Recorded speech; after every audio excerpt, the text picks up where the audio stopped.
Hello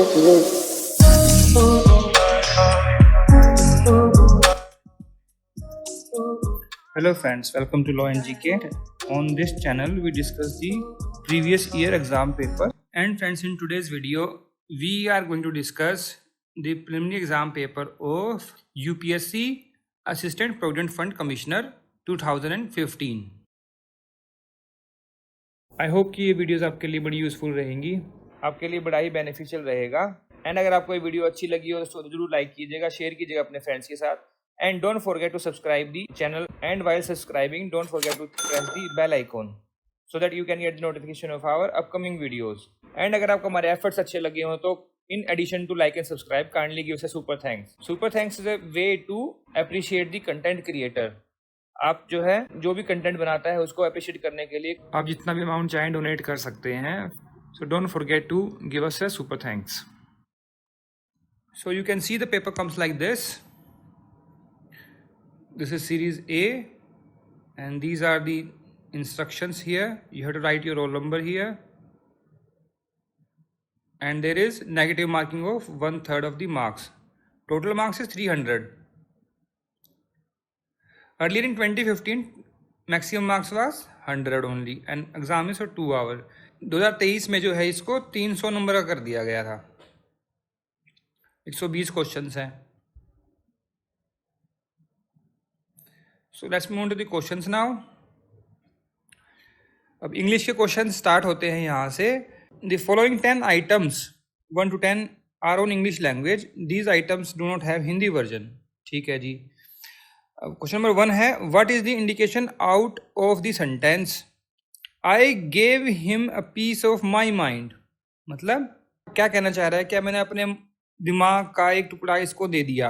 नहीं, ये होता है appreciation, no warning, no greeting, no, it is scolding. मतलब डांट रहे हो आप, किसी गलत काम पर डांटना is give a peace of mind, scolding. D is the answer. Next is 2, what is the meaning of the expression blue blood? Blue blood क्या होता है? Polluted industrial wastewater या फिर sap of teak wood या फिर an aristocrat। मतलब ये Royals जो होते हैं ना उनको ब्लू ब्लड बोलते हैं। सी इसमें आंसर रहेगा। Next is 3, he was hoist by his own petard refers to he had problems as a result of his own plans to hurt others। मतलब बुरे का अंत बुरा। और ये जो लाइन है he was hoisted by his own petard, ये विलियम शेक्सपियर के जो प्ले है हैमलेट उसमें से ली हुई है। ठीक है ना, तो वहां से फिर ये एक फ्रेज बन गया, तो ए इसमें आंसर है। Next is 4, what is a ballad? Ballad क्या होता है? नोवेल, हिस्टोरिकल नरेशन या फिर पॉपुलर स्टोरी और folk tale in verses. C is the answer. पुराने ज़माने में जो यूरोपियन कंट्रीज, अमेरिकन कंट्रीज जो होते थे ना, पहले टीवी या फिर ऐसे इंटरनेट तो कुछ होता नहीं था, तो उनका जो एंटरटेनमेंट का साधन था वो ब्लाड्स होते थे। वो मतलब जो फोक टेल्स होती थी उसको गा गा के सुनाते थे। अपने यहाँ जैसे बोल लीजिए आप अपने कंट्री में से वीर गाथाएँ सुनाते हैं जगह जगह, उसी टाइप में जो बलाड होते हैं। ठीक है, सी इसमें आंसर है। Next is 5, plagiarism means there was an epidemic sort of political philosophy. No. Indicate happy community. No. It is presenting the work of someone else as his own. D is the answer. किसी और के काम को खुद का बताना क्या बोलते हैं इसको? प्लेजियरिज्म। जो यूनिवर्सिटी में पढ़ते हैं बच्चे, तो जो थीसिस बनाते हैं वहाँ पर प्लेग चेक बोलते हैं ना, प्लेग चेक कराते हैं, उसमें मतलब चेक करते हैं कि किसने कितना कॉपी किया है। डी इसमें आंसर है। Next is 6, rivalry between the two clans has become water under the bridge means rivalry continues या फिर it has become a thing of the past। यही आंसर है, बी इसमें आंसर रहेगा। मतलब पुरानी बात हो गई, अब लड़ाई अब नहीं है। ये बोलते हैं गड्ढे में डाल दो, उसका इंग्लिश मीनिंग यही है, water under the bridge. C is the answer. Next is 7, consider the sentence the teacher gave me the book where the words are numbered for the convenience of the reference. Consider also the insertion of single word only into this sentence to indicate a desired emphasis. Where shall this word be inserted if emphasis to be on the recipient? Recipient कौन है? Gave me। तो कहाँ लगना चाहिए? चुप रहा। तो on the recipient मतलब गेव मी, तो the teacher gave only me आएगा यहाँ पर 3 और 4 के बीच में। फिर on the uniqueness of the item gave me the only book, uniqueness दिखाता, फिर 5 और 6 के बीच में आ गया। और फिर क्या हो गया? ऑन द गिवर आएगा only the teacher gave me the book. तो बी इसमें आंसर रहेगा, between 3 and 4, between 5, 6 and before 1। B is the answer. Next is 8, what is the meaning of the term didactic? Didactic का meaning क्या होता है? Teaching a moral lesson. B is the answer. Next is 9, consider the statement the message of peace and brotherhood permitted the address by the chief guest. Which of the following is meant by permit in this statement? तो क्या होता है permit का मतलब? To advocate if spread all over and stabilized to have permanent impression. इसका मतलब होता है to spread all over. B is the answer. तो बोलते हैं ना कि the smell of deo और perfume permeate the air, मतलब पूरे एयर में फैल गई। B is the answer. ऐसे ही मैसेज ऑफ पीस और ब्रदरहुड का था, वो चीफ गेस्ट ने अपने भाषण में पीस एंड ब्रदरहुड का मैसेज स्प्रेड किया। Next is 10, arrange the following to form a grammatically correct sentence. अब Einstein was although a great scientist weak. अब देखिए ऑल्दो जो है ना हमेशा पहले आता है, ठीक है। अब यहाँ पर ई इन्होंने बड़ा कर दिया, लगेगा जैसे ये पहले आएगा, बट नहीं, ऑल्दो आएगा पहले। ऑल्दो अ ग्रेट साइंटिस्ट, कौन? Einstein. Was weak in arithmetic right from his school days. तो क्या बन जाएगा इसका? 2, 1, 3, 4, B is the answer. Next is 11. What is the chronological sequence of the following events? देखिए chronological order पूछ लिया है ये। फर्स्ट बैटल ऑफ पानीपत कब हुई थी? इन 1526 में, बिटवीन इब्राहिम लोदी एंड बाबर, है ना। वियतनाम वॉर कब हुई? 1955 से 75 तक चली थी। फ्रेंच रेवोल्यूशन 1789 से और 1799 तक। First gulf war, Persian war बोलते हैं इसको, ये 1990 में स्टार्ट हुई थी, 2 साल चली थी, 91 तक। वर्ल्ड वॉर 1 सबको पता है 1914 से 1918 तक। तो कैसे बनेगा इसमें? फर्स्ट बैटल ऑफ पानीपत, फिर फ्रेंच रेवोल्यूशन, फिर वर्ल्ड वॉर, फिर वियतनाम और फिर gulf war.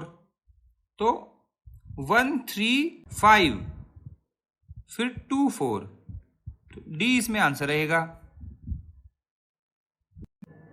Next is 12, A branch of scholarship that flourished in Europe particularly from the 15th to 18th century and was devoted to the appreciation, chronicling and classifying of historic and non-organic relics, monuments and all text refers to। Archaeology क्या होता है? तो study of old structures and things है ना। History पता ही है, architecture पता ही है। एंटीक्वेरियनिज्म, देखिए क्वेरिज्म एक ग्रुप ऑफ पीपल था जो कि मॉडर्न चीज़ों पर ही ध्यान देते थे और हिस्ट्री के ऊपर में कोई ध्यान नहीं था। इसके लिए बना था कि एंटीक्वेरिज्म। तो एंटीक्वेरियनिज्म जो है ये बोलते हैं जिन्होंने 15 से 18 सेंचुरी तक आर्कियोलॉजी, बिल्डिंग ऑफ म्यूजियम, ये सब किया, ठीक है ना। इसमें मेन कौन थे? John Aubrey, William Camden, Ellis, ये मेन एंटीक्वेरियनिज्म से एसोसिएटेड लोग थे। तो डी इसमें आंसर रहेगा। Next is 13, which of the following statement are correct in respect of स्त्रीधन।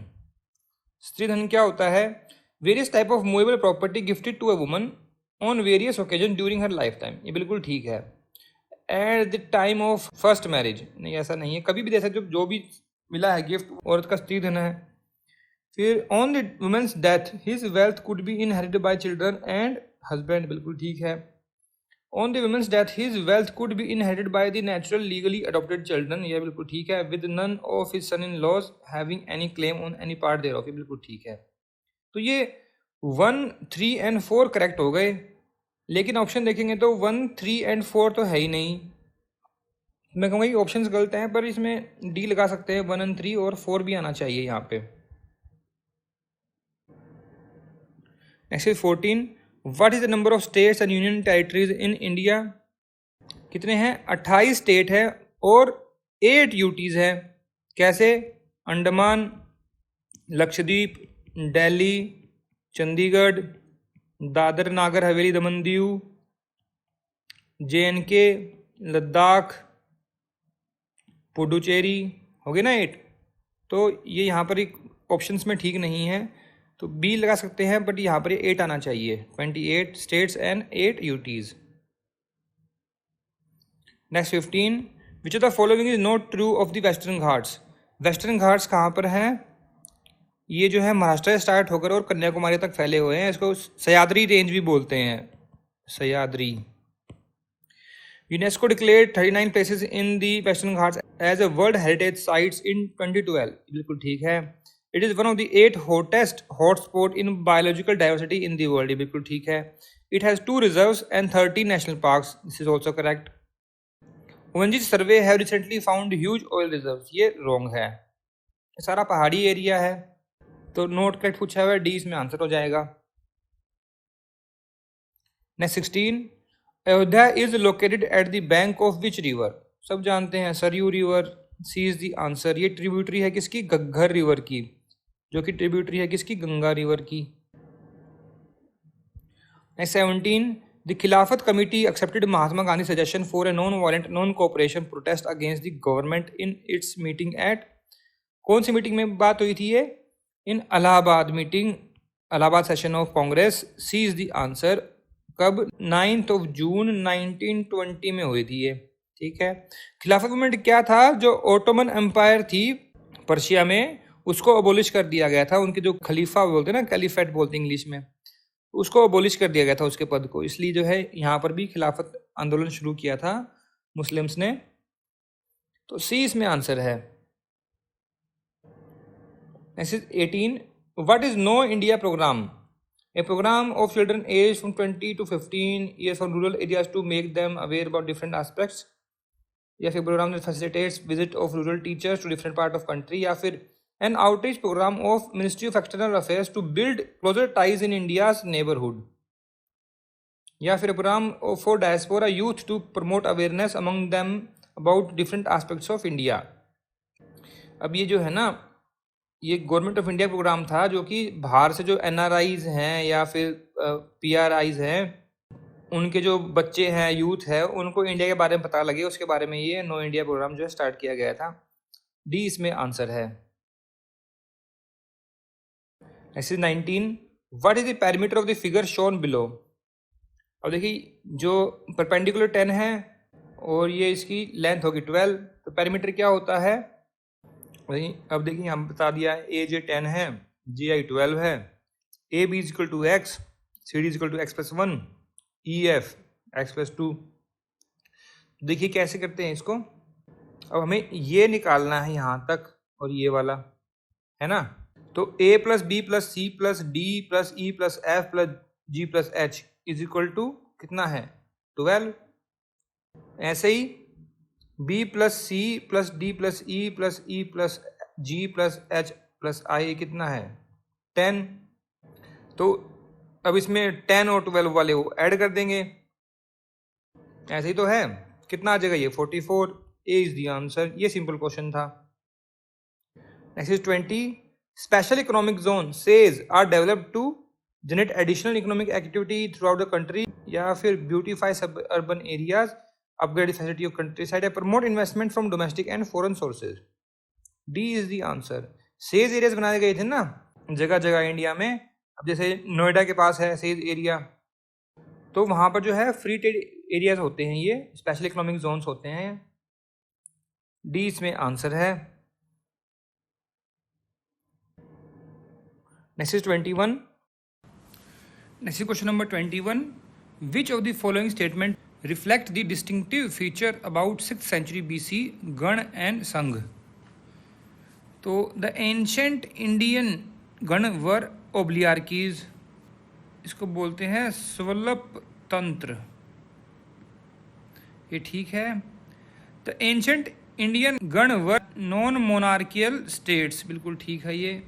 इसमें जो है ना कौन कौन से थे, वाजी, लिच्छवी, मल्ल, फिर है Magadha, Kosala, Vatsa, Avanti were the most powerful states of that era, ये ठीक है, यहाँ पे मोनार्की थी।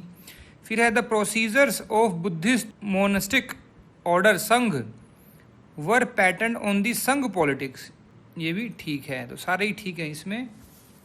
जो ये ओब्लियार्कीज थी ये कैसे गवर्न होते थे, बाय समितिज, इनकी समितियां होती थी, ठीक है ना, समिति डिसाइड करती थी। जैसे जैसे आजकल ग्राम समिति होती है ना, गवर्नमेंट डिसाइड करती भाई क्या हुआ क्या नहीं हुआ, ऐसे ही उस टाइम में समिति होती थी।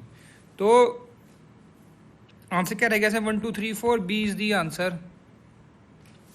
Next 22, what is the chronological sequence of the following developments. Decline in the export of Indian cotton, पहले तो कॉटन बूम आया इंडिया में कब, 1860 में। Civil war in America start हुई 1861 में, जो कि कब तक चली, 65 तक। फिर decline in export of Indian cotton 1862, 2 साल बूम रहा, फिर डिक्लाइन आ गया।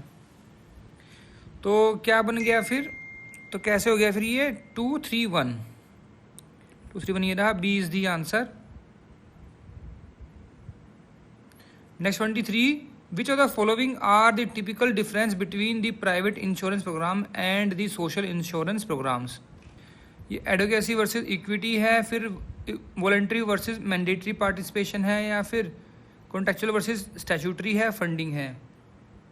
सारे ही होते हैं इसमें डिफरेंसेस जो है ना, ये private insurance social insurance programs में सारे डिफरेंसेस रहते हैं। तो डी इसमें आंसर रहेगा 1 2 3 4, डी इज दी आंसर।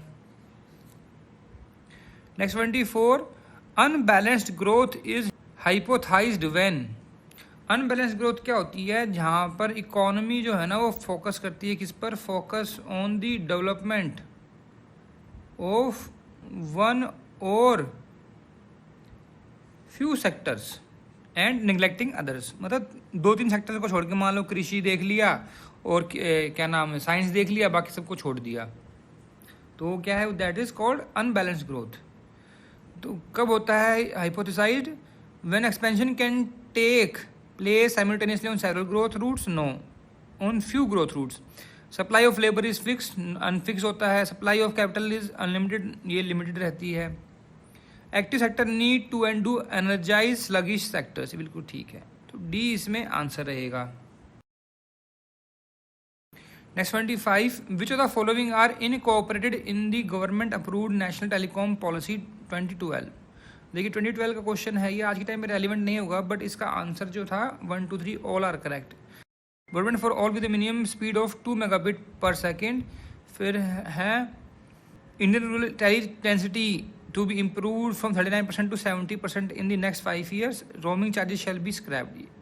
ये जो है 12 की पॉलिसी में ही आए थे। तो 1 2 3 इसमें आंसर है, D is the answer. Next 26, which of the following is one of the millennium development goals fixed by UNO.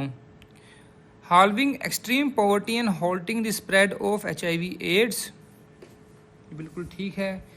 Develop a new variety of food grain, नहीं। To ensure population does not increase at least developed countries, no. Develop procedure towards adequate and timely four warning on hurricanes and tsunamis, A इसमें answer रहेगा। ये millennium development goals है UNO के, ये establish हुए थे इन 2000। किसने इस्टेब्लिश किए थे, यूएन जनरल असेंबली ने। Next 27, the term carbon footprint means a region which is rich in coal mines, the amount of reduction in the emission of CO2 by a country। The use of carbon in manufacturing industries, फिर है the amount of greenhouse gases produced by our day-to-day activities। D is the answer। Next 28, amongst the following who is the latest recipient of Bharat Ratna award. देखिए 2024 में जो है 5 लोगों को दिया गया था। पहले कौन थे, कर्पूरी ठाकुर जो कि बिहार से CM थे। फिर LK आडवाणी जानते ही हैं सब। चरण सिंह हमारे XPM। फिर नरसिम्हा राव अगेन XPM। उसके बाद फिर MS स्वामीनाथन, ग्रीन रेवोल्यूशन। तो 2015 के अकॉर्डिंग था आंसर, अटल बिहारी वाजपेयी को 2015 में दिया गया था। सचिन तेंदुलकर को दिया गया था 2014 में, अमर्त्य सेन को 1999 में। APJ अब्दुल कलाम को कब दिया गया, जरा लिखिए कमेंट सेक्शन में। इसमें आंसर था B, बट अब ये नए वाले जो है वो लर्न कर लीजिएगा। Next 29, green revolution in India was expeditiously feasible in zones of high rainfall या फिर मॉडरेट रेनफॉल या फिर अशोर्ड इरिगेशन। यहाँ पर हरित क्रांति कहाँ होगी, जहाँ पर इरिगेशन होगा, मतलब हो ही सकता है, अशोर्ड है। C is the answer. Next 30, what is apartheid? An international organisation of peace, medical term, trade charter या फिर policy of racial segregation. C is the answer. It was existed in South Africa in 1948 to 1990। ये जो whites लोग जो थे वो black लोगों को अधिकार नहीं देते थे और उनके सारे अधिकार छीन रखे थे, है ना। तो उसके बाद फिर ये नेल्सन मंडेला आए और जो उनके और भी कई सोशल रिफॉर्मर्स आगे आए। तो 1990 में नेल्सन मंडेला जो है जब प्रेसिडेंट बने तब ये सब खत्म हुआ था। Next 31, transportation plays a great role in the economy, which of the following modes of transportation has the highest elasticity? तो सबसे ज़्यादा क्या यूज होता है, road. C is the answer. Next 32, how does expansionary monetary policy affect the rate of interest and level of income? Raises the level of income but lowers the interest of rate. ये बिल्कुल ठीक है। Raise the rate of interest but lower the level of income, no. यही जो है affect करेगी, ए ही इसमें answer रहेगा। एक्सपेंशनरी मॉनेटरी पॉलिसी जो है सेंट्रल बैंक अडॉप्ट करता है ना, किस लिए? टू स्टिमुलेट, स्थिर रहे हमारी economic growth, stimulate economic growth, okay, by increasing money supply and decreasing interest rate. A is the answer. Next 33, in a medium-sized township, the trend of annual immigration is an addition of 20% of the population as it was at the beginning. Also 15% of the population as it was at the beginning is estimated to relocate elsewhere every year. If the current population is 80,000, what is the likely population 3 years hence? देखिए addition कितने हुए हैं इसमें, 20%, और less कितने हो गए, चले गए 15%, बच कितना गया, 5%। ठीक है ना, मेरा टोटल 5% इंक्रीज है, तो 5% कितना हो गया, 105 अपॉन 100, कितना आ जाएगा ये, 21/20, और इसका कर दीजिए आप क्यूब, क्योंकि 3 ईयर मांग रहे हैं ना यहाँ पर, तो इसका ये क्यूब हो जाएगा। फिर कितना बन जाएगा ये आ जाएगा आपका 92,610 अपॉन 8,000, है क्या नहीं, इंटू 80,000, तो कितना हो गया इसका, ये आ जाएगा आपका 10,92,610। D is the answer. Next is 34, the problem of rupee was whose DSc thesis? ये थी डॉक्टर भीमराव अंबेडकर की, जो उन्होंने 1923 में सबमिट करी थी। कहाँ पे? लंदन स्कूल ऑफ इकोनॉमिक्स में in 1923। D is the answer. इसमें जो है इन्होंने हाईलाइट किया था in 1923 need for a central bank. Bhimrao Ambedkar ji के ही प्रयासों से जो है RBI इस्टेब्लिश हुआ था।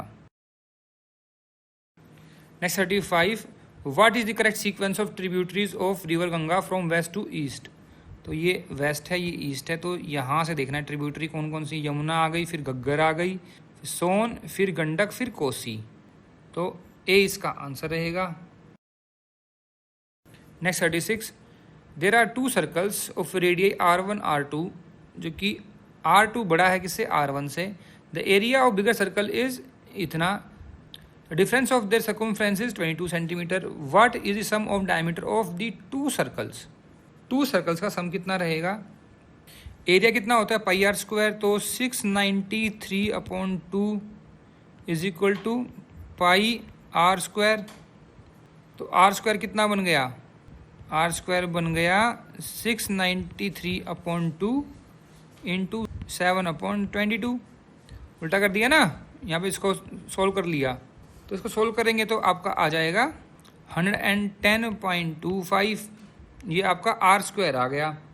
अब इसका आप स्क्वायर रूट कर दोगे अगर, तो ये आर आ जाएगा आपका 10.5। 100 का 10 हो गया है ना, और 5 का 25। अब तो सर्कमफ्रेंस कितना है 22। फॉर्मूला क्या होता है 2πr। तो 2 into 7/22 into 10.5 is equal to 22। और इसमें से हमने माइनस करना है -r1।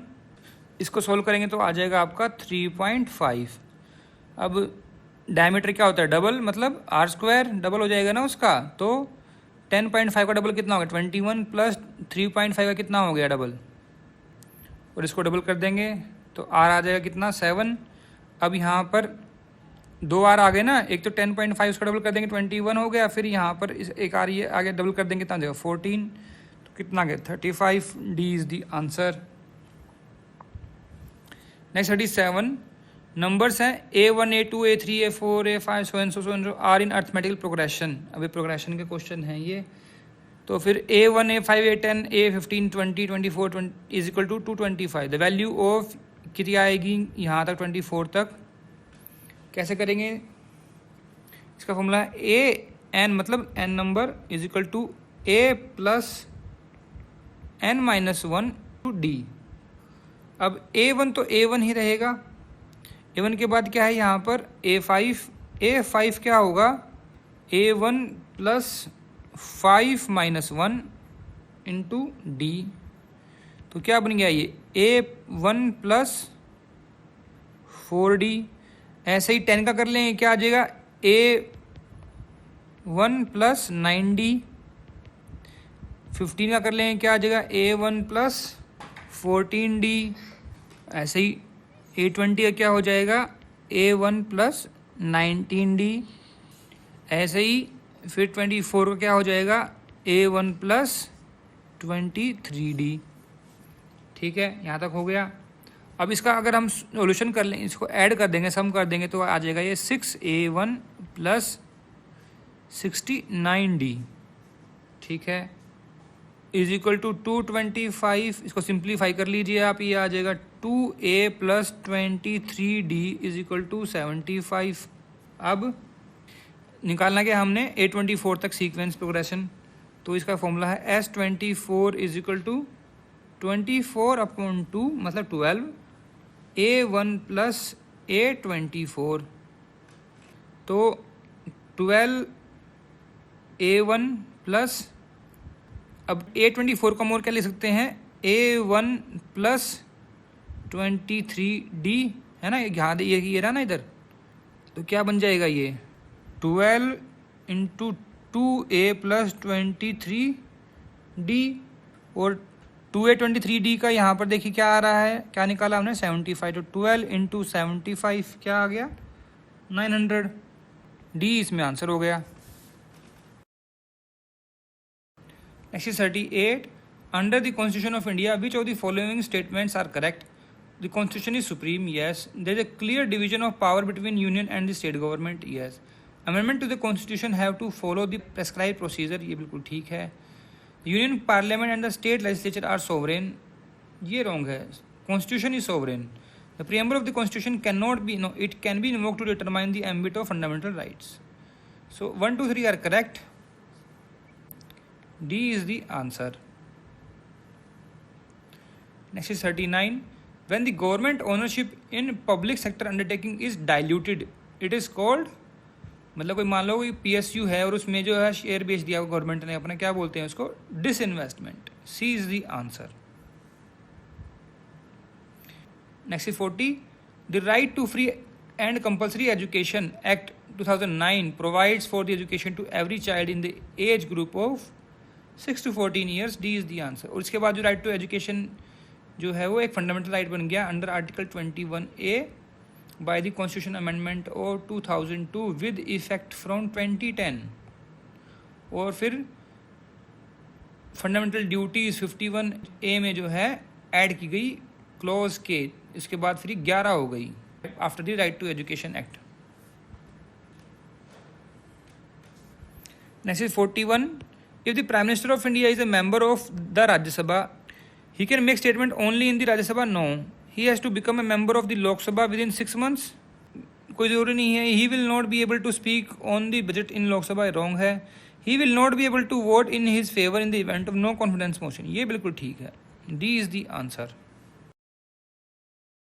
Next is 42, which one of the following formed the basic premise for developing the Indian constitution? Government of India act, A is the answer. Next 43, the Malimath committee looked at ways to reform the criminal justice system in India, B is the answer. Next is 44, what are the disadvantages of provident fund scheme? देखिए बहुत सारे disadvantages हैं, जैसे money is an advocate for risking other early in working life, ये बिल्कुल ठीक है। Inflation erodes the real value of saving, बिल्कुल ठीक है। और भी है, जैसे लिमिटेड कवरेज रहती है ना, लो इंटरेस्ट रेट, विड्रॉल रिस्ट्रिक्शन, इतने टाइम तक आप विड्रॉ नहीं कर सकते। फिर लैक ऑफ फ्लेक्सिबिलिटी, भाई यहाँ से निकाल दिया डाल दिया, वो चीज़ नहीं है। और इन्फ्लेशन राइज हो गया तो ऑब्वियसली ये वैल्यू कट जाएगी। फिर it generates forced saving that can be use to finance national development plan, ये रॉन्ग है। तो 1 and 2 इसमें आंसर है, A is the answer. Next is 45, besides resistance to pets, what are the other prospects for which plant have been genetically engineered? To enable them to withstand drought, yes. To increase the nutritive value of the produce, yes. To enable them to grow and do photosynthesis in spaceship and space station, ये नहीं है। To increase their shelf life, yes. तो 1 to 4 है, तो C इसमें answer रहेगा। Next 46, consider the following items: consumer goods and services, gross private domestic investment, goods and services produced by the government, net income from abroad। इसमें minus कर देते हैं क्या, income earned bye foreign sources, ठीक है। तो वो क्या बन जाता है, जीएनपी, ग्रोस नेशनल प्रोडक्ट, क्या बोलते हैं इसको, ग्रोस नेशनल प्रोडक्ट। क्या आंसर रहेगा इसका, 1 2 3 4, D is the answer. Next is 47, which of the following statements best describe the content of the theory of distribution? Distribution of income among different individuals in the economy, या फिर distribution of income between the center and state governments, the principle of just distribution of wealth and income, या फिर distribution of income between the owners of effective resources। D is the answer, यही जो है best describe करता है theory of distribution को। Next 48, the demand for a factor of production is said to be derived demand because it is a function of profitability of an enterprise, या फिर it depends on the supply of complementary factors, it stems from the demand for the final product, या फिर it arises to mean being scarce in relation to wants। 3 इसमें correct है, बाकी ये incorrect हैं, तो इसमें 3 only, B is the answer।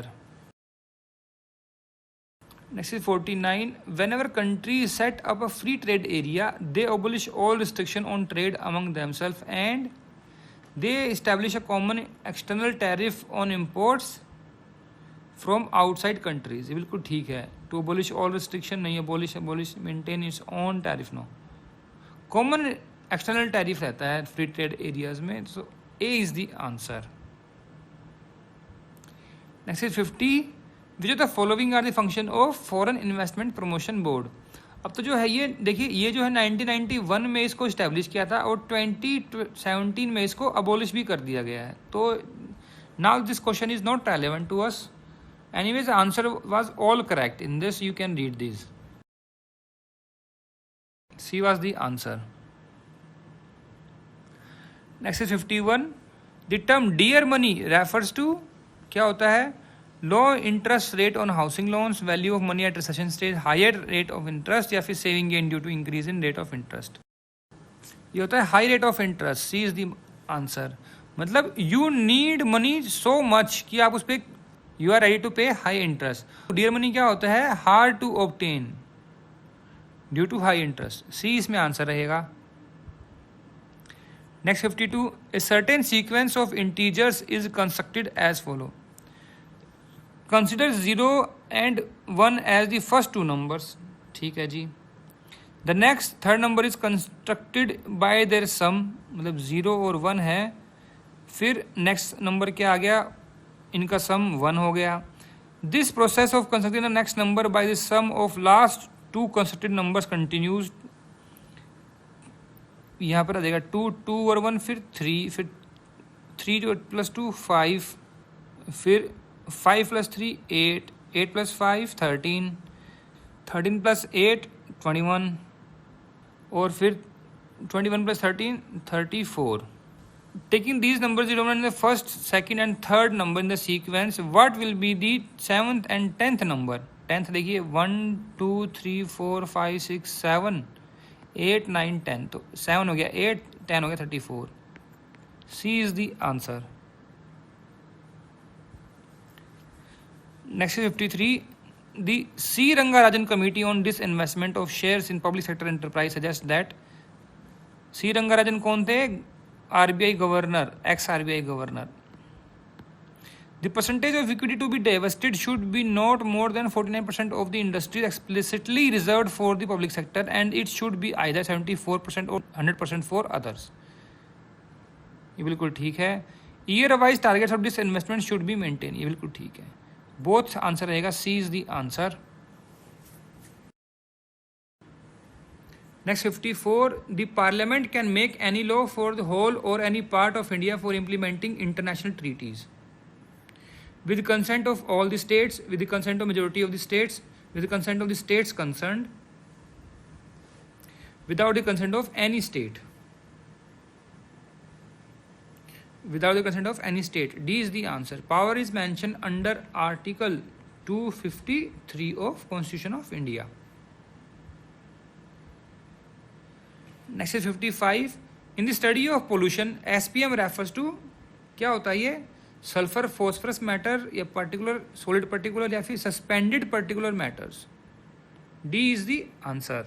Suspended particular matters. Next is 56. Which of the following industries were first establish during the British rule in India? सबसे पहली industry जो लगी थी, कौन सी लगी थी? माइनिंग. आते ही पहले इन्होंने माइनिंग स्टार्ट कर दी. कहाँ पर? बिहार में. रानीगंज मूवी भी आई थी ना अभी थोड़े दिन पहले अक्षय कुमार की, वो 1774 में इस्टेब्लिश हुई थी वहाँ पर माइनिंग. ठीक है. उसके बाद जो इंडस्ट्री आई वो थी शुगर इंडस्ट्री. 1802 में शुगर मिल लगाई गई थी यूपी में पहली. फिर उसके बाद स्टार्ट हुआ cotton textile. First cotton textile लगी थी कहाँ पर? कलकत्ता में इन 1818. ठीक है ना, इन फोर्ट ग्लोस्टर एरिया में. फिर आई जूट इंडस्ट्री कब आई है? 1955 में. अच्छा, एक कॉटन टेक्सटाइल के बाद क्या आया? टी इंडस्ट्री इन आसाम इन 1837 में इस्टेब्लिश हुई. रेलवे 1853 में. तो इसके अकॉर्डिंग आंसर जो है ए रहेगा.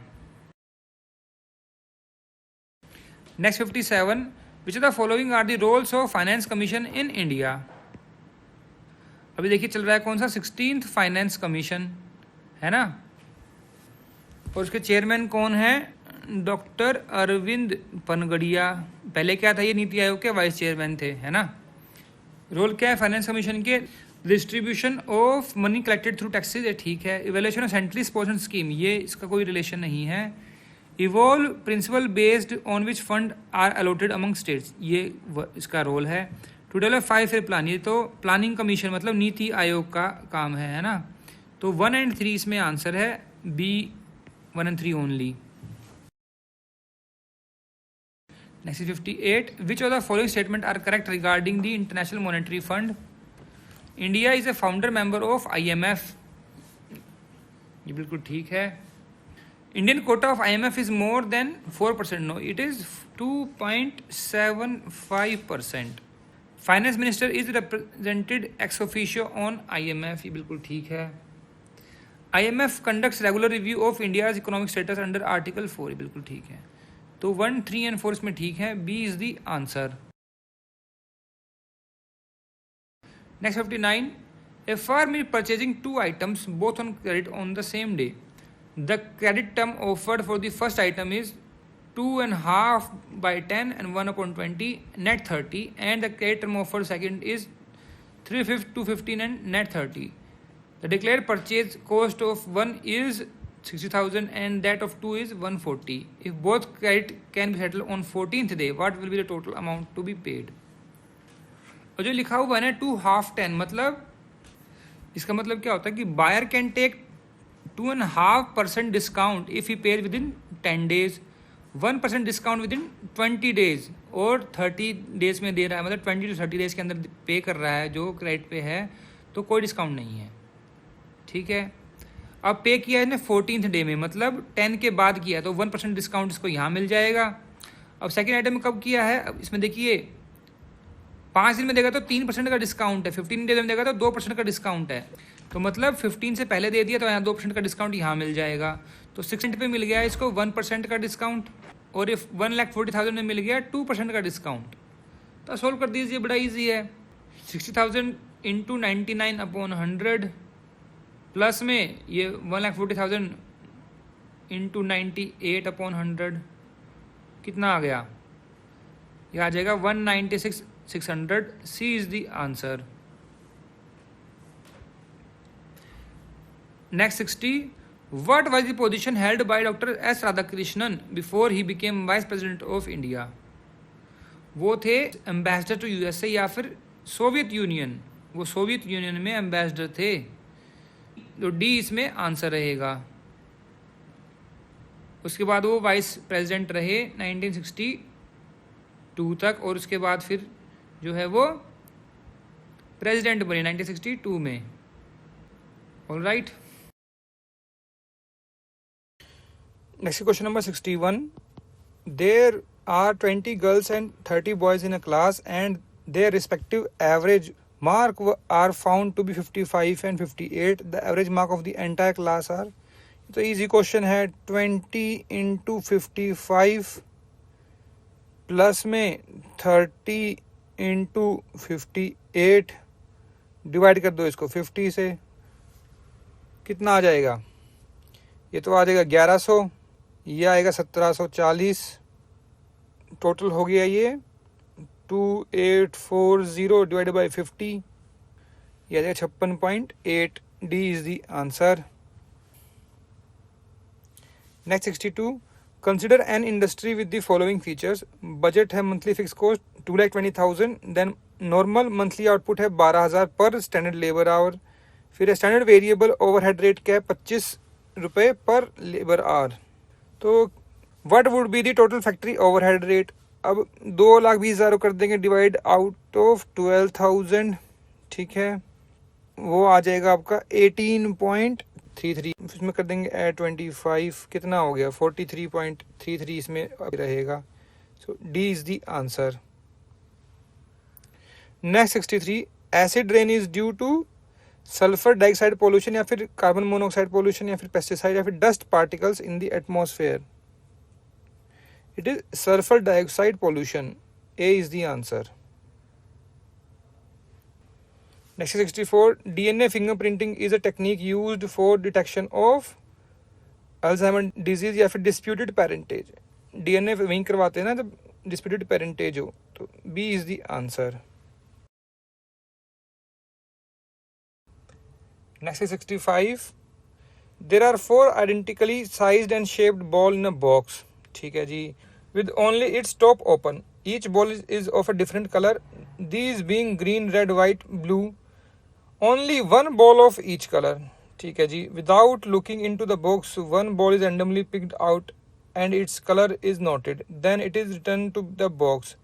Then what are the chances that in 2 consecutive draw, one may get the white ball and the red ball in whichever order? क्या चांस रहेगा?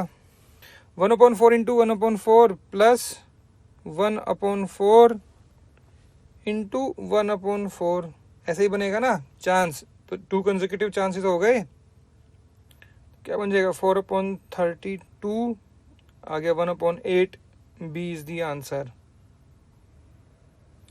Next 66, consider the following programs: credit linked capital subsidy scheme, micro finance program, national manufacturing competitive program, cluster development program.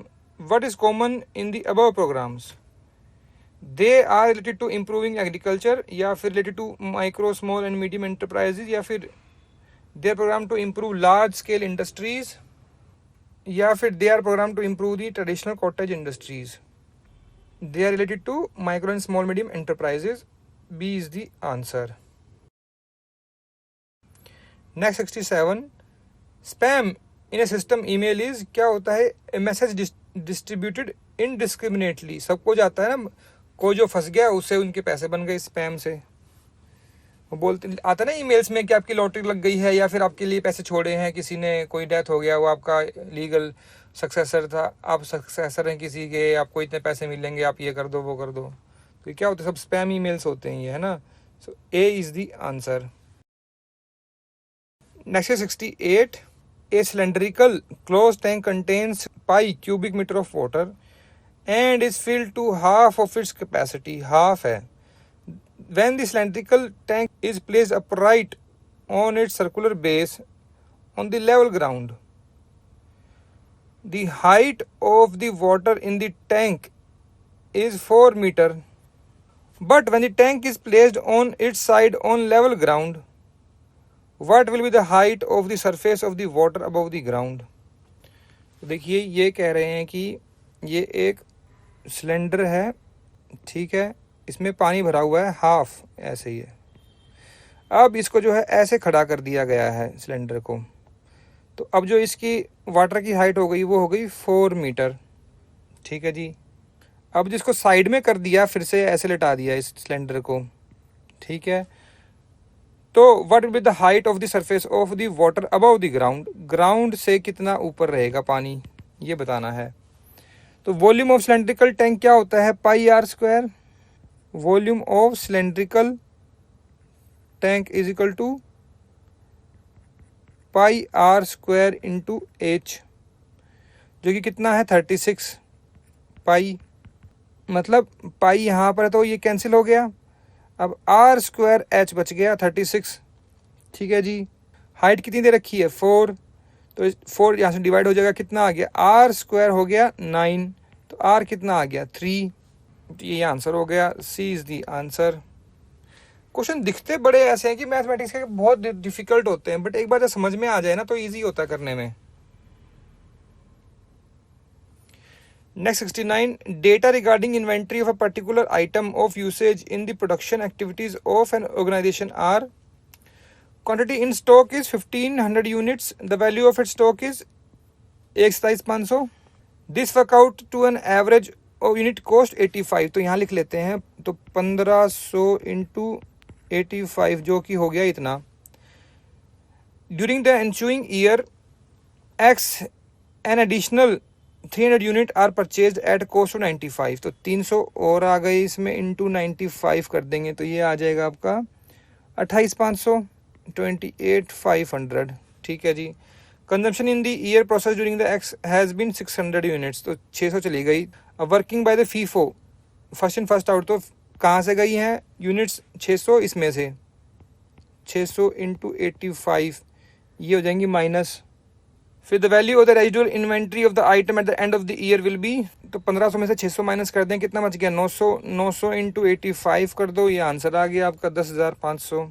अब 900 into 85 कितना आ गया? ये 76,500। अब इसको 300 वाले 95 को ऐड कर दो, इसमें क्या आ जाएगा 1,05,000। C is the answer. Next 70, consider the following statement about All India Radio, it is governed by the Prasar Bharati board, ये बिल्कुल ठीक है। It was so named in 1936, found कब हुआ था ये? 1930 में। It does not provide DTH service, it does provide FM radio and FM gold are its subsidiary channels, ये बिल्कुल ठीक है। तो इसमें 1 to 4 are correct, C is the answer. This is 71. The famous Giri approach in industrial relation in India espoused the cause of adjudication या फिर compulsory collective bargain, conciliation arbitration। C is the answer। देखिए जो वीवी गिरी थे हमारे ex president है ना, भारत रत्न भी रहे हैं ये, तो उन्होंने जो है ना आइडिया दिया था कि भाई जो ट्रेड यूनियंस और मैनेजमेंट के बीच में जो है रिलेटिंग टू एनीथिंग, पहले ही अगर उनमें कलेक्टिव बार्गेन से कोई बाईपार्टाइट सेटलमेंट हो जाए, जिसके बेस पर सारी जो आजकल टाइम में बैंकिंग जो चल रही हैं या फिर जो इंडस्ट्रीज हैं उनमें सैलरीज अलाउंसेस मिलते हैं, वो बाईपार्टाइट सेटलमेंट के अकॉर्डिंग ही मिलते हैं, ठीक है ना। तो इनका आइडिया था। अब देखिए arbitration also the same thing, but that is relating to a dispute. Collective compulsory collective bargain जो है ना, उसमें आर्बिट्रेशन में कंफ्यूज नहीं होना है, तो बी इसमें आंसर रहेगा। Next 72. In a race, the first 4 winners are to be awarded points. Each winner's point must be 5 more than that of the next position winner. Total sum of the points to be awarded is 50. What will be the points of the third position winner? Total point कितने हैं? 50। अगर मान लो हम 25 से शुरू करते हैं, मान लो 25 से फर्स्ट, सेकंड, थर्ड, फोर्थ, ये लिखा ना must be more than 5 that of next, तो यहाँ आ जाएगा सेकंड 20, फिर 15, फिर 10, तो टोटल 50 से ऊपर हो गया, ये 70 आ रहा है, तो मतलब ये नहीं होगा। फिर हम लेंगे 20, फिर 15, 10, फिर 5, क्या ये 50 आ गया? हाँ जी ये 50 आ गया। तो थर्ड इसमें क्या हुआ? 10। सी इज़ दी आंसर। एक और चेक कर लेते हैं, 15, 10, 5, 0, तो ये 50 से कम हो गया, ठीक है ना, तो यही ठीक रहेगा। C is the answer. Next 73. What is the following trends in FDI inflow are correct? In 2003-4, the FDI equity inflow percentage growth was negative. No, ये wrong है। In 2004, 5, 7, 8 FDI inflows were very high and positive, ये ठीक है। FDI inflows positive but had decreased relative to the previous year, ये ठीक है। अब देखिए ये क्वेश्चन है ना, ये कहीं से इन्होंने ना प्रीवियस ईयर क्वेश्चन होगा कोई किसी एग्जाम का, वहां से उठाया, जो कि बहुत पुराना क्वेश्चन था, यहाँ पे इसकी कोई रेलेवेंसी नहीं बनती है। आप मान लीजिए 2015 का भी पेपर है और फिर आप 3, 4 और 8 के पूछ रहे हैं, मतलब 2010 के आसपास जो है ना ये कोई पेपर आया होगा, उसमें जो है क्वेश्चन पूछा होगा और वहां से उठा के इन्होंने यहाँ डाल दिया। 2, 3 only C is the answer. Next 74. In raising an object to a height by means of an inclined plane as compared with raising the object vertically, there is a reduction in force to be applied work required या फिर distance cover या फिर friction force। force to be applied, A is the answer। क्या कहना चाह रहे हैं, मतलब अगर उसका डायग्राम बनाएं तो मान लो कोई ये बंदा है, ठीक है, दिस इज पर्सन X। अब मिस्टर X जो है, ये जो है एक किसी चीज़ को ऊपर लेके जा रहे हैं, यहाँ से उनको यहाँ पर रखना है, ठीक है, इंक्लाइन प्लेन पे। एज कंपेयर टू यहाँ से अगर वो ऐसे लेके जाते तो क्या होगा? There is reduction force to be applied, यहाँ पे ज़्यादा फोर्स लगती है ऑब्वियसली, यहाँ से ऊपर लेके जाते तो यहाँ से reduction in force to be applied, ठीक है। Work required, distance cover, friction force, तो सब में ही रहेगा। A is the answer. Next 75. The mean and standard deviation of a set of 16 non-zero positive numbers in an observation are 26 and 3.5 respectively. The mean and standard deviation of another set of 24 non-zero positive number without changing the circumstances of both set of observation are 29 and 3 respectively. The mean and standard deviation of their combined set of observation will respectively be, क्या रहेगा? तो combine करना है तो एक set है जैसे 16 का सेट है और मीन कितना है 24, प्लस कर देंगे इसमें दूसरे का मीन, 24 का सेट है और 29 का मीन है, ठीक है जी, और सेट्स को कर देंगे 16 + 24, ऑलराइट, तो ये आ जाएगा 27.8। कैसे किया? मीन का फॉर्मूला होता है ना, मीन का फॉर्मूला होता है क्या? n1 × x1 + n2 × x2 upon में n1 + n2, वही हमने फॉर्मूला यूज़ किया है यहाँ पे। ये स्टैंडर्ड डिविएशन का फॉर्मूला क्या रहता है? n1 × A1 square plus D1 square plus में N2 A1 square plus A2 square plus D2 square divided by N1 plus N2, यही रहेगा ना। इसी फॉर्मूले से स्टैंडर्ड डिविएशन निकाल दीजिए। N1 कितना है 16 इंटू 3.5 स्क्वायर प्लस D क्या हो गया D1 D2 आपको निकालना है, तो D1 क्या रहेगा D1 इज इक्वल टू 27.8, यहाँ पर आपका मीन आ गया ना। The average mean minus first mean कितना है 26, कितना आ गया 1.8। D2 ऐसे ही कर देंगे, एवरेज मीन 27.8 माइनस 29, तो ये आ गया माइनस 1.2, यहाँ आ जाएगा 1.8 स्क्वायर इंटू प्लस में 24 इंटू 3 स्क्वायर प्लस माइनस था ना, ये तो प्लस हो जाएगा 1.2 स्क्वायर अपॉन 40 अगेन 16 प्लस 24, तो सारा कर कुरा के ये आ जाएगा आपका 3.32 आ जाएगा, तो आंसर ये आएगा C. Alright, next 76, a sinusoidal transverse wave is travelling on a string. Sinusoidal क्या होता है, ये वाली ऐसे जाती है जो, ठीक है। Any point on the string moves in SHM with same angular frequency as that of wave, या फिर different frequency, uniform circular motion, same angular motion रहेगा। A is the answer. 77, the devices that work with computer system as soon as they are connected are described as, क्या होता है वो, plug and play. जैसे USB head आपने लगाया वो चल पड़ी, है ना, plug and play. C is the answer. Hot swapping क्या होता है, स्वैप करना, किसी पार्ट को स्वैप और रिप्लेस कर देना, रिमूव कर देना। बेस स्वैप, ये भी again removal. USB swapping, USB को चेंज कर दो, स्वैप हो कर दो, that is simple thing. C is the answer. Next is 78, which one of the following software application would be the most appropriate for forming numerical and statistical calculations? Database या फिर spreadsheet या फिर graphics, spreadsheet Excel जो बोलते हैं ना, P is the answer. Next 79, consider the following statements on global positioning system. GPS किसका system है, ये USA का। 24 सैटेलाइट्स लगती हैं पोजीशन बताने में, ठीक है। तो allows accurate time stamping on the ATM transaction, बिल्कुल ठीक है। relies on a set of satellites transferring signals worldwide, ये बिल्कुल ठीक। आंसर क्या रहेगा, which one is correct, both 1 and 2, C is the answer. Next is 80, consider the following statements. Cellular technology evolves in the stage called generation G, where generation represents the number of subscribers. फिर है 2G technology has 2 standards, CDM में and GSM में, बिल्कुल ठीक है। CDM में क्या होता था, code division multiple access. GSM क्या होता है, global system of module communication. 2G technology है CDM में स्टैंडर्ड एंड 3G है GSM, ये रॉन्ग है।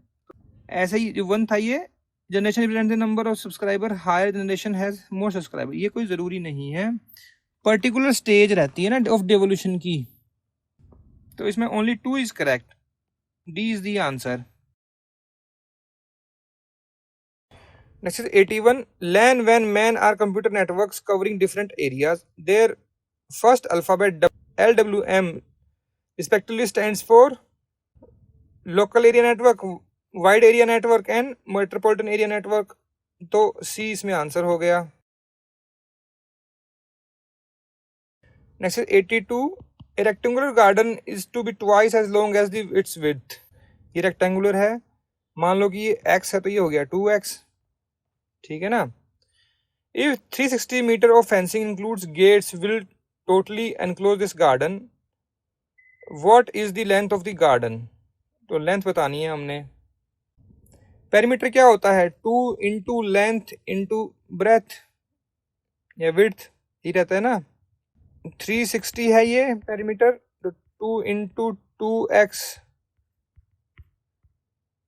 प्लस एक्स, तो क्या हो जाएगा 4x प्लस 2x हो गया 6x, फिर x is equal to 360 divided by 6, कितना आ गया 60। अब 2x पूछा हुआ है, लेंथ पूछी है तो डबल कर दो इसका 120, a is the answer. Next 83, the cloud computing technology refers to, क्या होता है set of algorithm that solve problem using fuzzy logic, no. Many computers that are interconnected through wireless networks and satellites, no. A distributed computer architecture that provides software, infrastructure and platform just as required by the application and users, ये बिल्कुल ठीक है। Futuristic technology तो है that will use clouds, no, cloud use थोड़ी करेंगे। C is the answer। Next 84, consider the following statement for nanotechnology. It is a technology of creating material and devices atom by atom, ये बिल्कुल ठीक है। Physical properties change at the nanometer level, yes. Chemical properties change at the nanometer scale, ये बिल्कुल ठीक है। 1 2 3 इसमें D answer रहेगा। Next 85, the Large Hadron Collider used in the CERN project is a particular accelerator located on the border between France and Switzerland. D is the answer। Next is 86, the method of communication in which transmission can take place in both directions but happens only in one direction at a time is called, ये होता है half duplex. B is the answer। अगर receive simultaneously लिखा आ जाए तो होता है duplex, दोनों साइड में एक साथ चला जाए तो फुल डुप्लेक्स, ठीक है ना। सिंप्लेक्स मतलब one direction. Next 87, a collection of program that controls how the computer system runs and processes the information is called operating system। B is the answer। Next 88, SMPS क्या होता है, is acronym for, ये होता है switch mode power supply। C is the answer। Next is 89, USB is acronym for use universal B's bus, अब अंदाजा लगा लीजिए यूनिवर्सल सीरियल बस। C is the answer। Next is 90, in a chess tournament each of 6 players will play with each other player exactly once. What is the number of matches that will be played during the tournament? तो formula क्या है, n into n minus 1 upon 2, तो n क्या है 6 into 5 upon 2, 30 upon 2 is equal to 15। B is the answer। Next is 91, the Maternity Benefit Act 1961 provides for how many weeks wage during the maternity period, ये 12 weeks की मिलती है। B is the answer। और ये कहाँ mention किया गया है, in section 5 of maternity benefit act में।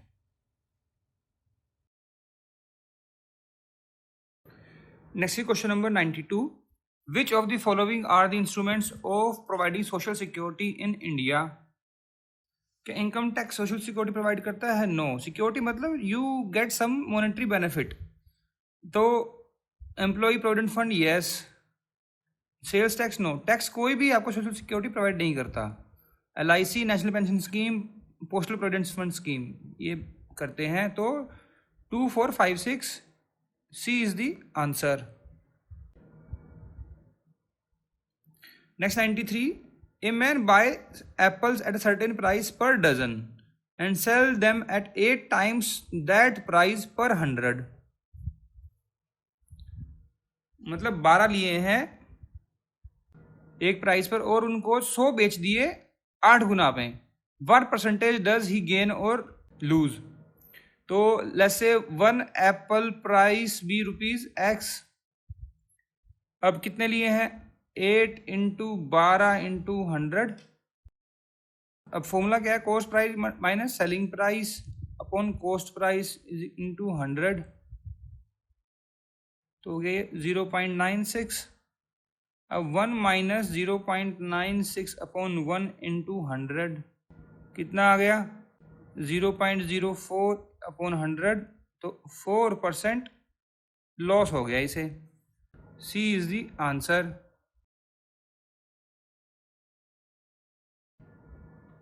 Next is 94. For which time intervals is the percentage rise of the population the same of the following data? तो ये पीरियड है, वो पॉपुलेशन है, राइज हुई है, तो सेम किस में थी? अब देखिए 70 से और 80 में जो है 10,000 का इंक्रीज था, मतलब 25%। अब यहाँ पे 50 से 60 कितना हो गया? 20%, और फिर से यहाँ 20%, तो 80, 90, 90 1000 जो थे उसमें सेम था, तो इसमें बी आंसर रहेगा, 20%, है ना। Next is 95. 4 quantities are such that their arithmetic mean AM is the same as the AM of the first 3 quantities.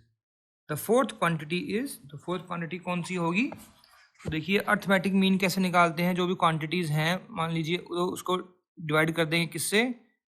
जो भी उनका नंबर होगा। तो जैसे 4 क्वांटिटीज़ हैं, तो A plus B plus C plus D divide by 4। अब is equal to क्या करेंगे इसमें? A plus B plus C divide by 3। अब इसमें ये इसको क्रॉस मल्टीप्लिकेशन कर देंगे तो क्या आ जाएगा? 4A plus 4B plus 4C is equal to 3A plus 3B plus 3C plus 3D। तो इसमें ये बच जाएगा फिर ओनली 3D। तो D क्या आ जाएगा? A plus B plus C upon 3। तो इसका मतलब क्या हुआ? M of the first 3 quantities. 3 quantities का अर्थ मीन आ गया ना 3 का, तो बी इसमें आंसर हो जाएगा। Next is 96. If the difference of 2 number is greater than the sum of the numbers then both the numbers are negative, exactly one of the number is negative, या फिर at least one number is negative. देखिए इसमें मान लीजिए 2 different number है x y, okay, तो x minus y is greater than x plus y, ठीक है। हम क्या एज्यूम कर रहे हैं इसमें कि x जो है -2 है, y जो है -1 है। अगर हम इसी फॉर्मूले से करेंगे तो -2 प्लस 1 ग्रेटर देन 2 प्लस 1 कैसा है? क्योंकि यहाँ पे तो -1 आ गया ग्रेटर देन -3, तो ये एजम्पशन रॉन्ग हो गई। ऐसे ही अब फिर से एज्यूम कर लेते हैं, प्लस करके देख लेते हैं। x का कर लेंगे +2, x is equal to +2 and y is equal to -1। अब इसके फॉर्मूले को फिर से लगाएंगे हम, तो 2 प्लस 1 ग्रेटर देन, आप सोचेंगे कि ये प्लस कैसे आ गया? -1 था, तो हमने फॉर्मूला यहाँ ये वाला लगवाया ना, x माइनस वाई वाला, तो माइनस माइनस प्लस हो गया। यहाँ पर 2 -1 आ जाएगा, क्यों? यहाँ पे प्लस था तो -7, तो क्या रह गया यहाँ पे? ये हो गया 3 और ये हो गया 1, तो ये ग्रेटर देन आ गया। तो ग्रेटर देन पूछा हुआ है, तो इसमें एटलीस्ट एक जो है, at least one number should be negative, C इसमें आंसर रहेगा। Next 97. A palindrome is a number which reads the same from left as well from the right. For example 2 3 7 3 2, मतलब इधर से पढ़ेंगे तब भी सेम लगेगा, उधर से पढ़ेंगे तब भी सेम लगेगा, मतलब बीच में जो नंबर है कॉमन रहेगा दोनों साइड में उसके, है ना। What is the number of palindromes between 10 and 1010? तो देखिए इसमें ऐसे करना पड़ेगा, 10 से और 99 के बीच कितने आते हैं ऐसे नंबर, जैसे कि 11, 22, 33, 44, 55, 66, ठीक है ना। तो इस टाइप में 9 नंबर आते हैं टोटल, ठीक है जी। अब ये थे 2 डिजिट नंबर, अब 3 डिजिट मतलब 100 से और 999 तक, जैसे कि आ गया 101, 111, 121, 131, है ना, सेम नंबर पे पैलिंड्रोम्स नंबर हैं। तो इसमें ये आते हैं 90। अब थर्ड डिजिट नंबर जो है वो आ जाएगा कितना? अब 1000 से और कितना है? 1010 तक है, तो एक ही नंबर आता है बीच में, कौन सा? 1001। ऑलराइट, सो कितना हो गया? 9 + 90 + 1 100, B is the answer. Next is 98. In writing all the integers from 1 to 300, how many times is digit 1 used? तो 0 से और 100 तक कितनी बार 1 यूज हुआ है?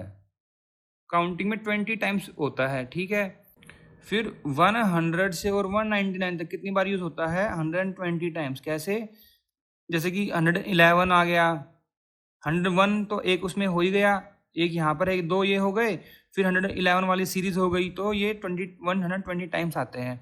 फिर इसमें 200 से और 300 तक जो है अगेन 20 टाइम्स, तो कितना आ जाएगा ये? 160। A is the answer.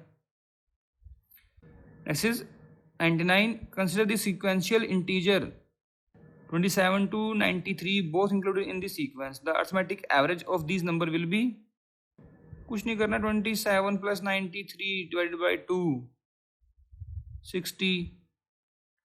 D is the answer. Next is 100. Consider the following statement in respect of Atal Pension Yojana. Beneficiary must be in the age group of 18 to 40 years. Beneficiary will receive the pension only after he attains the age of 60 years. After the death of beneficiary, his spouse continue to receive the pension. ये तीनों ठीक हैं, ठीक है। No nominee of the beneficiary is permitted, ये wrong है। beneficiary भी अपना nominee बना सकता है, ठीक है। तो 1, 2, 3 इसमें correct है, C is the answer. Next is 101. Walking at 3/4 of his usual speed, a man reaches his office 20 minutes late. What is the time taken by him to reach the office at his usual speed?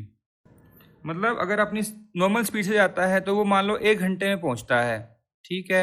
आज वो पहुंचा है 1 hour and 20 minutes, 20 minute late हो गया ना, तो normal speed में कितना गया? 1 hour में 1 hour is equal to 60 minutes. C is the answer, है ना, कितना सिंपल।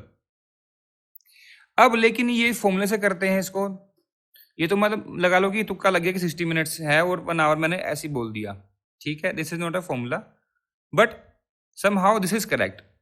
अगेन अगर आप देखेंगे यूजुअल स्पीड क्या हो जाएगी, अभी देखिए, अभी जो लेट स्पीड है, लेट स्पीड जो है इसकी 3/4 है, ठीक है। यूजुअल स्पीड क्या होगी? 4x, उसकी अब स्पीड कितनी हो गई? 3x। रेशियो क्या हो गया? 3:4। 4x माइनस 3x कितना है? Is equal to 20। अब x आ गया कितना? 20 यूजुअल टाइम, उसको 3 टाइम्स इसको मल्टीप्लाई कर दो, कितना आ जाएगा? 60 minutes. Next is 102. Consider the following statement regarding the Pradhan Mantri Suraksha Bima Yojana. It is applicable for all bank accounts holder up to age of 60 years. नहीं, ये रॉन्ग है, ये 18 to 70 ईयर्स तक के लोग ले सकते हैं। लाइफ इंश्योरेंस कवर नहीं है, ये एक्सीडेंटल इंश्योरेंस होता है। It is an accident insurance cover. तो मतलब 2 और 3 स्टेटमेंट जो है कॉन्ट्राडिक्टरी है, एक ही ठीक होगा इसमें से, तो 3 ठीक है। फिर है the insurance covers death and permanent disability due to accident, ये ठीक है। तो 3 and 4 इसमें करेक्ट है, B is the answer. Next 103. A and B runs 1 kilometer race. A gives B a start of 50 meter and still beats him by 15 seconds. If A runs at 8 kilometer per hour, what is the speed of B? तो मान लो ये है race track, यहां से B ने start किया, total track है ये 1000 मीटर, और ए ने स्टार्ट किया है 50 मीटर लेस, मतलब बी ने जो फिनिश किया है वो है 950 मीटर। ये फिनिशिंग पॉइंट हो गया इसका, एफ लिख देते हैं यहाँ पर, ठीक है ना। तो distance of A is 1000, distance of B 950,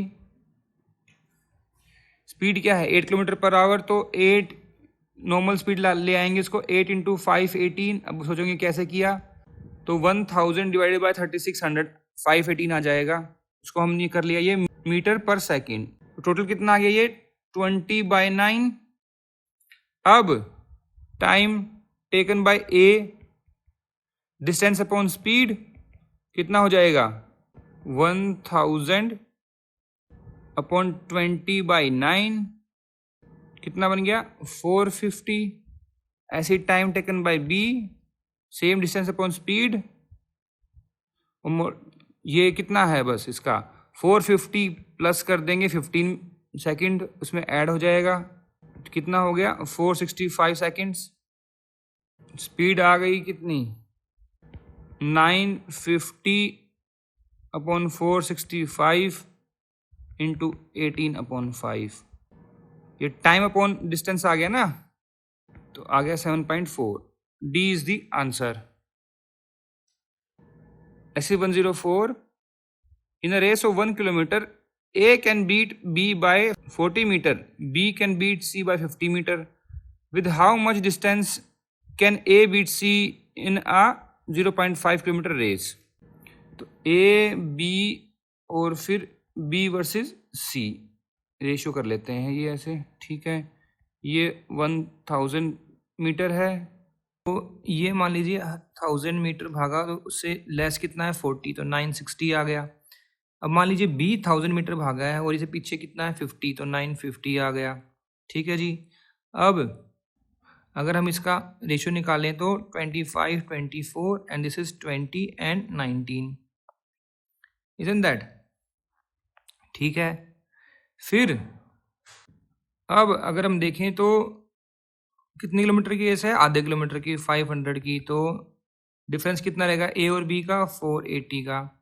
अब यहाँ पर अगर जब हम देखेंगे तो और ए और सी का निकालना है हमने, है ना, तो ये इसको हम करेंगे 24 इंटू 19, क्यों, क्योंकि रिलेशनशिप यहीं से बन रहा है ना, तो ये आ जाएगा 456 and difference between 500 and 456 is 44, तो सी इज द आंसर। अब इसको एक तरीके से आप और कर सकते हो, कैसे, जब 950 आ गया तो डिवाइड बाय 1000, रेशियो वही 1920 का है ना। अब रिलेशन किससे आ रहा है, बी का जो इधर है ए के साथ में 960, तो वो कितना आ जाएगा ये, तो इसको सॉल्व कर लेंगे, आ जाएगा 912। तो 912 जो है माइनस 1000, कितना डिफरेंस है 88 का, वो है पर 1000 मीटर के लिए, मतलब 1 किलोमीटर के लिए, तो फिर हाफ उसका कर देंगे तो कितना हो जाएगा 44 फॉर 500 मीटर, ठीक है। तो ऐसे भी कर सकते हैं, C is the answer. Next 105, in an office 40% of employees are men and rest women. Half of the employees are tall and half are short. So let's say let a total employee be, total employee कितने हैं x, 50 tall हैं, 50 short हैं। अब इसमें से जो है men and women हैं और उसमें भी tall and short हैं, ठीक है। तो 40% एम्प्लॉइज आर मैन, मैन कितने हैं 40%, अगर मान लो ये 100 है तो ये 40 हो गए, वीमेन हो गई 60, ठीक है जी। If 10% of the employees are man and short, मतलब 10% है मैन एंड शॉर्ट है, ठीक है। 40 में से 10 मतलब 30 रह गए यहाँ पर, 30 ये हो गए। ऐसे ही 60 थे यहाँ पे, 10 शॉर्ट हो गए, तो मतलब क्या हुआ 60 का 90% जो है टॉल वाले, 50 में से 10 तो टॉल इधर चले गए, अब रह गए 40 एम्प्लॉइज, वो क्या है विमेन है, तो ये 40 हो जाएगा और 20 शॉर्ट हो गए। फॉर्मूला कैसे लगाएंगे इसमें फिर, 50 is equal to 40 plus 30 X आ जाएगा 2 एंड 30 इंटू 2। अब सोचो 30 कैसे, भाई 40% में से 10% जो एम्प्लॉय मैन आर शॉर्ट, तो फिर कितना रह गया 60, तो टॉल मैन कितने हो गए 60, ये परसेंटेज थे और ये 60 जो नंबर है, ठीक है ना। अगर 60 30% हैं तो इसका मतलब क्या हुआ, बट यहाँ पर टॉल मैन पूछा है तो इसमें आंसर ए रहेगा 60। Next 106, which of the following were the main aspects of the Gandhi Irwin pact of 1931? Suspension of civil disobedience movement, yes जी। To take part in then forthcoming Shimla conference, ये नहीं था। Pay tax on the period of civil disobedience movement, no. Release of political prisoners, yes. देखिए Gandhi Irwin pact जो हुआ था वो हुआ था 5 मार्च और 1931। जो भगत सिंह जी थे उनकी जो फांसी हुई थी वो हुई थी 23 मार्च 1931। शहीदी दिवस मनाते हैं ना 23 मार्च को हर साल, उनके जो फांसी हुई थी उस पर मनाते शहीदी दिवस, शहीदी उन्होंने दी थी जो, ठीक है। उस टाइम पर जब गांधी इरविन पैक्ट हुआ भगत सिंह को छुड़वा सकते थे लेकिन उन्होंने छुड़वाया नहीं। Anyways 1 and 4 only, C is the answer। Next is 107. Which of the following is not an absolute measure of dispersion? Note पूछा है और एब्सोल्यूट, एब्सोल्यूट कौन सा नहीं है? रेंज, मीन डिविएशन, ये quartile deviation and standard deviation, ये absolute measures हैं किसके? डिस्पर्शन के। कोफिशिएंट ऑफ वेरिएशन नहीं है, डी इसमें आंसर रहेगा। Next 108. A provision shop owner is found to mix 25 kg of rice worth rupees 32 per kg and 20 kg rice worth rupees 35 per kg, and the mixed rice is sold at 15% profit. What is the selling price of the mixed rice? तो 25 into 32 कर लेंगे, 20 into 35 कर लेंगे, कितना हो गया? ये आएगा 800, ये आएगा 700, टोटल 1500 हो गया। उसने जो है 15% प्रॉफिट पे बेच दिया। तो कॉस्ट प्राइस पर केजी निकाल लो, 1500 अपॉन 45, 25 प्लस 20 है ना, कितना आ जाएगा? 100 अपॉन 3। अब सेलिंग प्राइस क्या है? 115% है ना, अपॉन 100 इंटू 100 अपॉन 3, ये हो गया, ये हो गया, यहाँ से ये हो गया, तो ये आ जाएगा 38.33। B is the answer. Next 109. The original ray of a rectangular plot ABCD on an open ground is 80 meter long along AB and 60 meter along BC. तो देखिए ये रेक्टेंगुलर ग्राउंड है, ये A B C and D ऐसे है, और इसमें जो है ना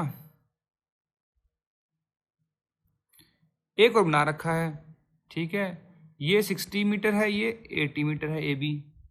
द पाथवे अलोंग BC, ये पाथवे जो है ये वाला, एंड DA, ये DA वाला, आर 4 मीटर वाइड, मतलब ये 4 मीटर है। The pathway along AB and DC will mutually be equal width. अब ये जो हैं ये वाले इक्वल होंगे, ठीक है, such that the unconcreted internal plot will measure 3/4 of the original area of the plot ABCD। ठीक है जी। What will be the width of each of this pathway along AB and DC। अब ये पूछ रहे हैं, ये AB और DC वाला पाथवे है, इसकी विड्थ क्या रहेगी? इसकी अगर 4 है तो इसकी 5 हो जाएगी। अच्छा जी, कैसे? देखो, जो न्यू एरिया है वो कितना है ओल्ड एरिया का? 3/4 लिखा हुआ है ना यहाँ पर, देखिए, विल मेजर 3/4, मतलब ओल्ड एरिया जो था उसका 3/4 है ये। तो न्यू एरिया कितना है? 80 माइनस 2 इंटू 4, भाई दो साइड है ना, 2 into 4 metre each, into 60 minus 2x, ये हो गया 72 इंटू 60 माइनस 2x। अब एरिया क्या रहता है? Length into breadth, 80 into 60 is equal to 4800 3/4। तो ये आ जाएगा 60 minus 2x is equal to 3600 upon 72। कैसे आया 3600? ये 12 आ गया ना, और ये 3 है इधर, 3600 यहाँ से आ गया, ठीक है। अब इसको आप x निकाल लीजिए, ये 50 माइनस 60 हो जाएगा, तो x आपका आ गया 10/2, 5 metre. C is the answer. Next 110. At dinner party, every 2 guests used a ball of rice between them. ठीक है जी, 2 गेस्ट ने लिए rice. Every 3 guests used a bowl of dal among them, and every 4 guests used a bowl of curd. ठीक है जी। There all together 65 balls. Total कितने हैं ये? 65 हैं। What is the number of guests present at the party? तो कैसे करेंगे इसको? देखिए, let the guests present at the party be x. तो x upon 2 plus x upon 3 plus x upon 4 is equal to 65। तो ये आ जाएगा इसमें 6 प्लस 4 प्लस 3 अपॉन 12 65। सो ये 13x upon 12x is equal to 65, और ये 65 इंटू 12 अपॉन 13, x आ गया 30, तो x आ गया 60। D is the answer. Next 111. Social security में provide cash benefit to person faced with sickness, disability में मिल जाएगा, अनएम्प्लॉयमेंट में मिल जाएगा, क्रॉप फेलियर में मिल जाएगा, लॉस ऑफ मेंटल पार्टनर में मिल जाएगा। सो 1 2 3 4 इसमें आंसर रहेगा, D is the answer. Next 112, if 5 men and 9 women can finish a piece of work in 19 days, then 3 men and 6 women will do the same work in, देखिए obviously वो 19 से कम ही होगा और ऑप्शन भी सारे 19 से कम ही है। तो कैसे करेंगे इसको, ये 5 men प्लस 9 women है इज इक्वल टू 19, ठीक है। तो 1 man is equal to 9/5 women, है कि नहीं। अब 3 × 9/5 प्लस 6 women, ऐसा ही होगा ना, is equal to 27 plus 30 women upon 5 is equal to 57/5 W women, ठीक है जी। अब इसमें क्या करते हैं ना, टोटल वर्क निकालने के लिए क्या फॉर्मूला है, एफिशिएंसी इनटू टाइम, मतलब डेज टेकन। तो हम इसमें यूज कर लेंगे, आप चाहे अगर यहाँ पर मान लीजिए हमने विमेन किया होता कि 1 women is equal to 5/9 man, है ना, तो वो अब हमने यहाँ पर जो है 1 man is equal to 9/5 women किया हुआ है, तो हम विमेन ही यहाँ पर इसमें ले लेंगे इधर। तो 57W/5 into D is equal to 9W into 19। तो इसको सोल्व करेंगे तो हमारा आ जाएगा ये 15 डेज। तो 3 men and 6 women काम करेंगे 15 दिन में, D is the answer. Next 113, if the radius of a circle is reduced by 50%, it's area will be reduced by, मान लो कि ये सर्कल है, ठीक है, ये रेडियस था, ये मान लो 10 है, अब ये 5 सेंटीमीटर का कर दिया, तो जो इसका एरिया होगा स्मॉल सर्कल का, तो वो कितना होगा, वो इससे कम होगा ऑब्वियसली, बट कितना कम होगा, कितना परसेंट कम होगा, ये पूछ रहे हैं यहाँ पर। तो area of circle is πr², तो इसमें क्या रहेगा, πr² is equal to πr/½ square, यही रहेगा ना। तो ये आ जाएगा πr²/4, तो इसको सॉल्व कर देंगे, ये πr² माइनस πr²/4/πr इंटू 100, तो इसमें 4πr² माइनस π/4 आ गया, तो ये 3/4 हो गया, 3/4 मतलब 75%, D is the answer. Into 100 कर लो, आ जाएगा 75%। Next 114, employ state insurance act 1948 covers factors like factories and establishment with 10 or more employees, ये ठीक है। Provision of comprehensive medical care to employees and their families, yes. Provision of each benefit during sickness and maternity, yes. Monthly payment in cash of death और disablement, yes. 1 2 3 4 इसमें answer रहेगा, D is the answer. Next 115, consider the following statement regarding the Pradhan Mantri Jeevan ज्योति बीमा योजना, JJBY। ये banks लगे रहते हैं ना आपके पैसे काटने में आपसे बिना पूछे, ये जो है अपने टारगेट्स पूरे करते हैं। PMJJBY का जो इंश्योरेंस होता है 2 लाख रुपए का 330 रुपए में होता है, ठीक है ना। एक वो जो एक्सीडेंटल इंश्योरेंस है 20 रुपए में आपका 2 लाख रुपए का होता है, तो पहले क्वेश्चन आया था प्रधानमंत्री सड़क सुरक्षा बीमा योजना SSBY। यह it is applicable to all adults above the age group of 18 years, yes ठीक है, अप टू 50 ईयर्स तक है ये, ठीक है। तो पार्शली ये रॉन्ग हो गया, तो रॉन्ग ही मानेंगे इसको। The premium is deducted from the account holders bank account through auto debit facility, yes. The life insurance worth is decided by the account holder and he has to pay annual premium accordingly, no ऐसा नहीं है, 2 लाख तक रहता है life insurance cover, ठीक है। फिर the life insurance amount is given to the family after death of the subscriber, ये ठीक है। तो 2 और 4 इसमें करेक्ट है, C is the answer. Next 116, in an examination paper where maximum marks are 500, A got 10% less than B, मतलब A के marks जो हैं B से 10% लेस हैं, ठीक है जी। B got 25% more than C, C के भी बी के 25%, सी को 20% मार्क्स लेस देन डी। अब डी से भी कम लिए सी ने, सी लेस कितना है डी से 20%, तो बी के निकालेंगे कि ए के 360 हैं, अगर ए के 360 है तो बी के आ जाएंगे डिवाइड बाय 0.9 कर देंगे, या फिर आप इसको डिवाइड बाय 10% कर दीजिए, बात एक ही है, माइनस 10% कर देंगे इसमें तो 0.9 ये आ जाएगा आपका 400। अब सी के बी से भी कम है तो इसको कर देंगे 1.25 से डिवाइड, तो ये आ जाएगा सी के 320।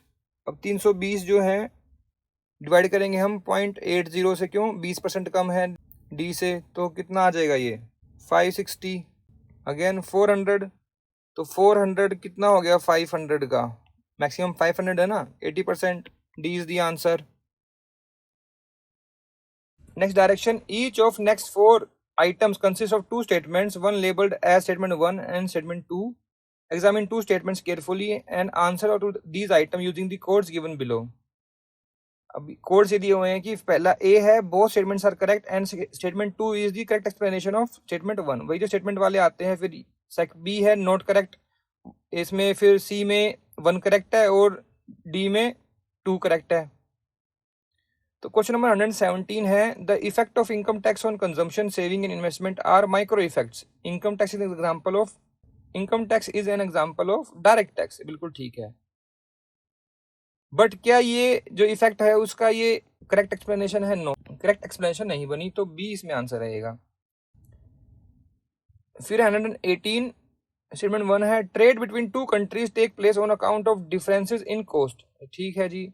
Different countries have different factor endowments, ये करेक्ट एक्सप्लेनेशन बन गई, तो ए आंसर आ जाएगा इसमें। नेक्स्ट 119 स्टेटमेंट 1 है, foreign investment may affect a country's export performance, जी ठीक है जी। Inflow of foreign exchange may cause appreciation of local currency leading to a rise in the price of export commodities, बिल्कुल ठीक है, ये भी एक्सप्लेनेशन बन गई इसकी, ठीक, तो ए आंसर हो गया इसमें। फिर 120 speaker of Lok Sabha appoint chairman of public accounts committee, ये ठीक है जी। Member of parliament eminent person from industry and trade are the member of public accounts committee, no ऐसा नहीं है, देखिए 25 फ्रॉम लोकसभा होते हैं एंड 7 फ्रॉम राज्यसभा होते हैं, तो ये रॉन्ग हो गया, तो इसमें फर्स्ट स्टेटमेंट ठीक है, तो सी आंसर हो जाएगा। So friends, here we have discussed all the questions of pre-exam paper of UPSC Assistant Provident Fund Commissioner 2015। अगर आपको इसमें कोई कमी लगी हो, कोई सजेशंस हो, कोई कमेंट्स हो, तो कमेंट सेक्शन में जाकर लिख सकते हैं। अगर आपको कोई प्रॉब्लम लग रही है क्वेश्चन में, तो आप जो है कमेंट सेक्शन में जाकर टाइम लिखिए, जो कोई ईयर है वो उसमें जाकर ईयर और क्वेश्चन नंबर लिख दीजिए, then we will reconsider the question and if necessary we will rectify it. And अगर आपको वीडियो अच्छी लगी तो जरूर लाइक कीजिएगा, शेयर कीजिएगा अपने फ्रेंड्स के साथ, and don't forget to subscribe our channel and also ask your friends to subscribe the channel, it is very beneficial for you for your judiciary preparation. And अगर आपको वीडियो बहुत अच्छी लगी हो तो don't forget to give us a super thanks. So friends, thanks very much for watching this video, thanks very much, thank you.